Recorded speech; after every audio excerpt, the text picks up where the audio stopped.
प्रिय विद्यार्थियों, सभी का प्यार भरा नमस्कार। मैं रामचंद्र आप लोगों की सेवा में पुनः उपस्थित। आज हम पढ़ेंगे कृषि अर्थशास्त्र यानी इकोनॉमिक्स एग्रीकल्चर। इसमें अध्याय कक्षा 12 कृषि अर्थशास्त्र में रहेगा ग्रामीण समाज शास्त्र। तो ग्रामीण समाज है क्या? तो ग्रामीण के विषय में कहा जाता है कि भारत जो है गांवों का देश है। अब यहाँ के लोगों का मुख्य व्यवसाय क्या है? कृषि है। कृषि ही जीविका का प्रमुख स्रोत है। तो इसलिए गांवों का विकास होना बहुत ही जरूरी है। तो ग्रामीण समाजशास्त्र में पहले हम जान लेते हैं समाजशास्त्र है क्या है। तो समाज क्या है? समाज कुछ व्यक्तियों का समूह या झुंड है। समूह या झुंड को क्या कहेंगे? समाज कहेंगे। जैसे मैकाइवर एवं पेज ने कहा है कि समाज सामाजिक संबंधों का जाल है। सामाजिक संबंध कैसे होते हैं? अमूर्त होते हैं। तो समाजशास्त्र को क्या बताया गया? समाज को अमूर्त बताया गया है। तो समाजशास्त्र में सोशियोलॉजी शब्द का प्रयोग विश्व में सबसे पहले अगस्त काम्टे ने किया 1842 में। तो अगस्त काम्टे ने नोट कर लेंगे, विश्व में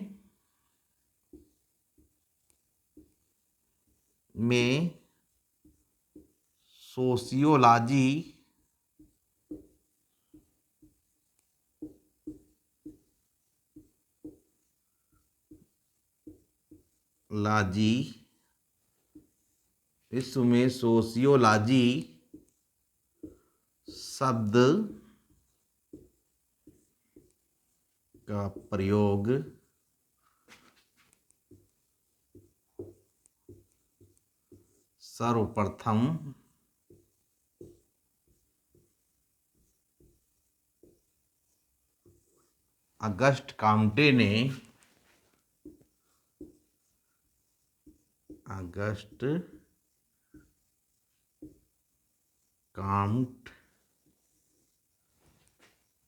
विश्व में सोशियोलॉजी शब्द का प्रयोग सर्वप्रथम अगस्त काम्टे ने 1842 में किया। 1842 में किया। तो विश्व में सोशियोलॉजी शब्द का प्रयोग सर्वप्रथम किसने किया? अगस्त काम्टे ने सन 1842 में किया। इसके बाद में फिर एक विषय के रूप में संयुक्त राज्य अमेरिका में 1876 में पढ़ाया जाने लगा। फिर लिखेंगे संयुक्त राज्य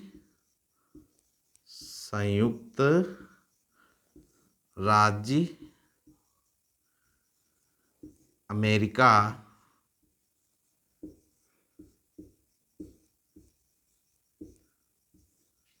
संयुक्त राज्य अमेरिका में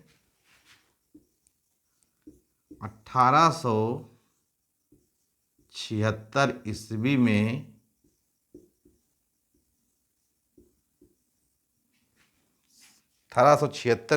में विषय के रूप में पढ़ाया जाने लगा। विषय के रूप में पढ़ाया जाने लगा।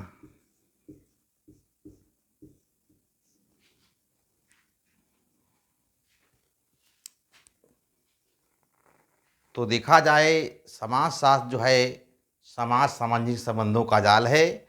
तो अगस्त काम्टे को समाजशास्त्र का जनक कहा जाता है। तो समाजशास्त्र के जनक कौन हैं? अगस्त काम्टे हैं। इसके बाद में जानेंगे ग्रामीण समाजशास्त्र का क्षेत्र। हाइंग डालेंगे ग्रामीण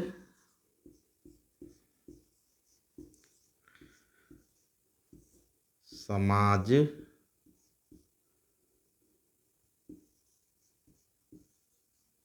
ग्रामीण समाज शास्त्र का क्षेत्र।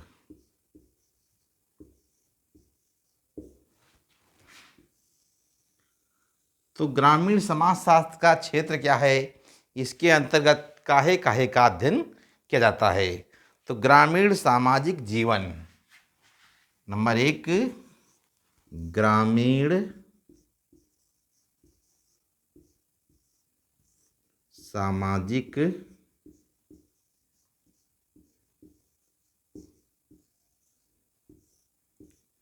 जीवन। तो समाजशास्त्र के अंतर्गत ग्रामीण सामाजिक जीवन का अध्ययन किया जाता है। तो इसके अंतर्गत आर्थिक यानी मानव अपनी आवश्यकताओं को की पूर्ति के लिए आर्थिक क्रिया करता है।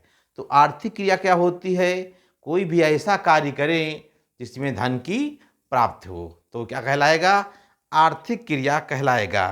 तो समाजशास्त्र के अंतर्गत आर्थिक क्रियाओं का अध्ययन किया जाता है, धार्मिक क्रियाओं का अध्ययन किया जाता है, राजनीतिक और संस्कृति का अध्ययन किया जाता है। संस्कृति का मतलब रीति रिवाज और परंपराओं का अध्ययन ग्रामीण समाजशास्त्र के अंतर्गत किया जाता है। इसके बाद में अगली हेडिंग डालेंगे ग्रामीण संस्थाएं। ग्रामीण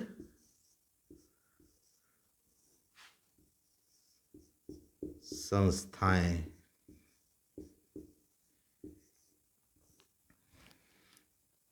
तो ग्रामीण संस्थाएं क्या होती हैं, तो सबसे पहले जान लेते हैं संस्था क्या है।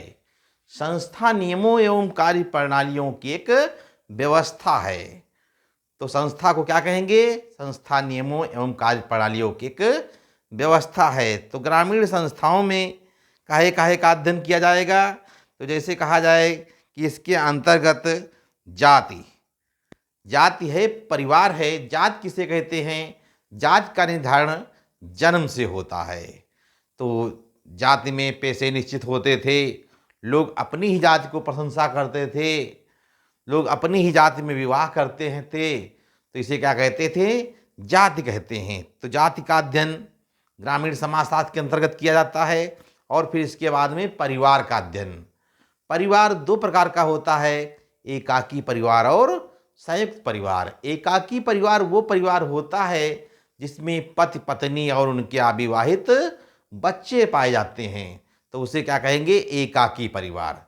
संयुक्त परिवार वो परिवार होता है जिसमें 3 या 3 से अधिक पीढ़ी के लोग एक ही मकान में रहते हों, एक ही रसोई का बना हुआ भोजन करते हों, एक ही निवास उनका घर हो और संपत्ति में बराबर का सभी का हिस्सा हो, तो ऐसे परिवारों को कहा जाएगा संयुक्त परिवार।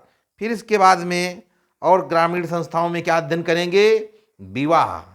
विवाह क्या होता है, विवाह हिंदू विवाह बताया गया एक धार्मिक संस्कार है। विवाह जन्म जन्मांतर का रिश्ता माना गया है। तो विवाह भी देखा जाए तो विवाह को 2 भागों में बांटा गया है। एक होता है बहुपत विवाह। बहुपत विवाह वो विवाह होता है जिसमें एक स्त्री के कई पति हों, तो ऐसे विवाह को कहा जाएगा बहुपति विवाह।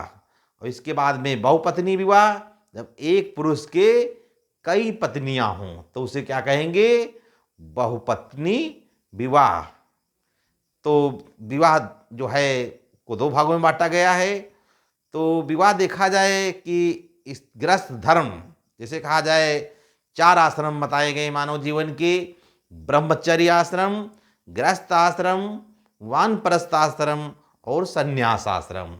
चारों आश्रमों की आयु 25-25 साल बताई गई। प्रत्येक आश्रम की आयु, कहने का मतलब बालक जो है 25 साल तक ब्रह्मचर्य आश्रम में रहता था। ब्रह्मचारी के लिए कर्तव्य बताया गया था कि प्रातःकाल जो है कहाँ, गुरुकुल में रहकर शिक्षा ग्रहण करे। पूरी गुरुओं की छाप उसके शिष्य पर पड़ती थी। किसी प्रकार की फूल की सुगंध लेना गुनाह बताया गया था।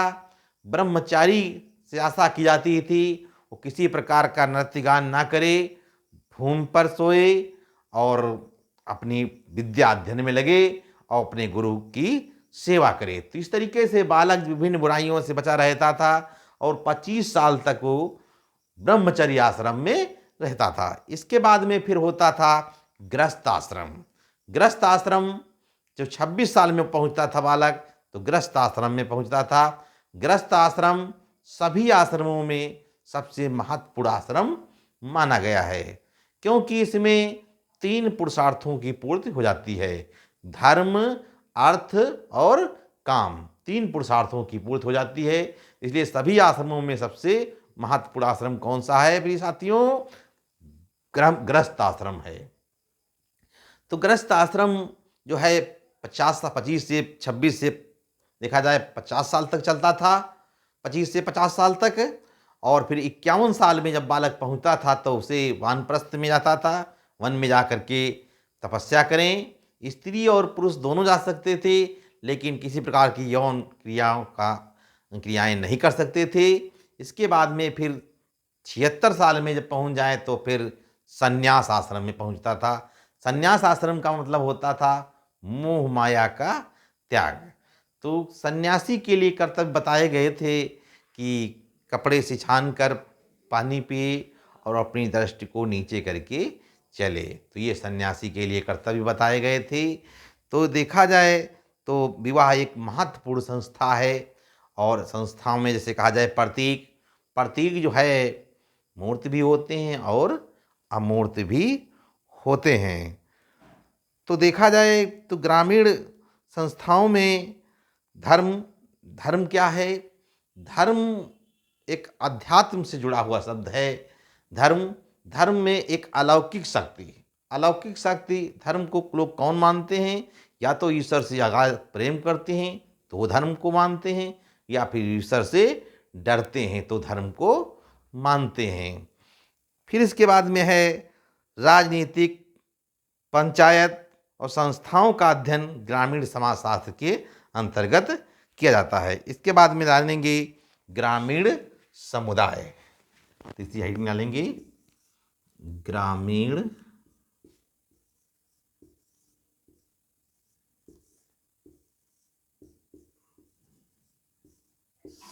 समुदाय। ग्रामीण समुदाय क्या होता है?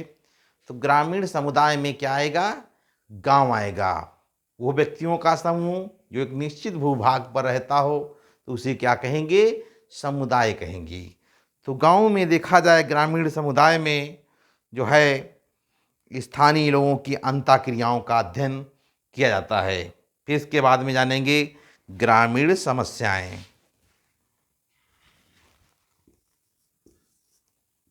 ग्रामीण समस्याएं।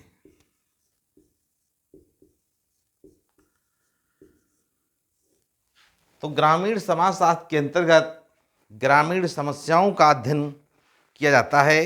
ग्रामीण समस्याओं में चाहे वो सामाजिक समस्या हो या आर्थिक समस्या हो या धार्मिक समस्या हो या राजनीतिक समस्या हो, उसका जो है ग्रामीण समस्याओं के अंतर्गत अध्ययन किया जाता है। फिर इसके बाद में है ग्रामीण एवं नगरीय पहचान। ग्रामीण एवं नगरीय पहचान।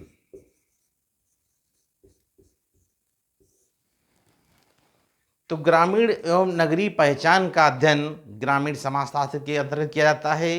यानी कहने का मतलब गांव में क्या अंतर है और नगर में क्या अंतर है, ये अंतर जो है ग्रामीण समाजशास्त्र में पढ़ाया जाता है। जैसे कहा जाए कि गांव में के लोगों का मुख्य व्यवसाय क्या है? कृषि है। तो कहने का मतलब गांव में लोग कृषि कार्यों में अधिक संख्या में लोग लगे होते हैं, जबकि नगरों में देखा जाए तो कम संख्या में लोग कृषि कार्य करते हैं। तो फिर इसके बारे में जानेंगे ग्रामीण सामाजिक संरचना। छठी हेडिंग डालेंगे यहाँ पे ग्रामीण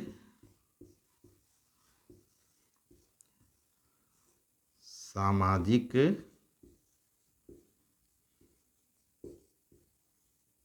संरचना।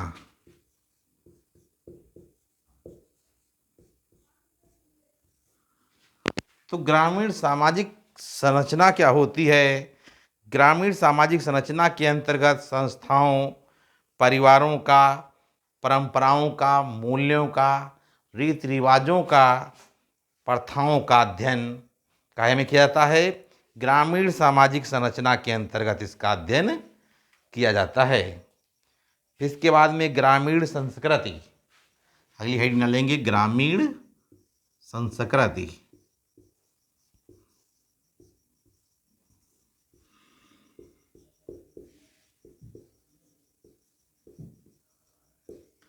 ग्रामीण संस्कृति क्या है? तो गांव के रीति रिवाज और परंपराओं का अध्ययन ग्रामीण समाज संस्कृति के अंतर्गत किया जाता है। जैसे खान पान है, वेशभूषा है, रीति रिवाज है, लोगों का रहन सहन है, उनके आवास की व्यवस्था कैसी है, लोक विश्वास लोगों का कैसा है, तो इनका अंतर अध्ययन हम काय में करेंगे? ग्रामीण संस्कृति के अंतर्गत करेंगे।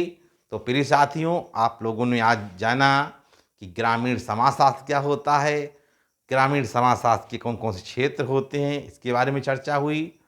तो उम्मीद करते हैं आप लोगों को वीडियो ये अच्छा लग रहा होगा। अगर वीडियो अच्छा लग रहा है तो हमारे चैनल को सब्सक्राइब करें और लाइक करें और अपने दोस्तों में शेयर करें। बहुत बहुत धन्यवाद। नमस्कार।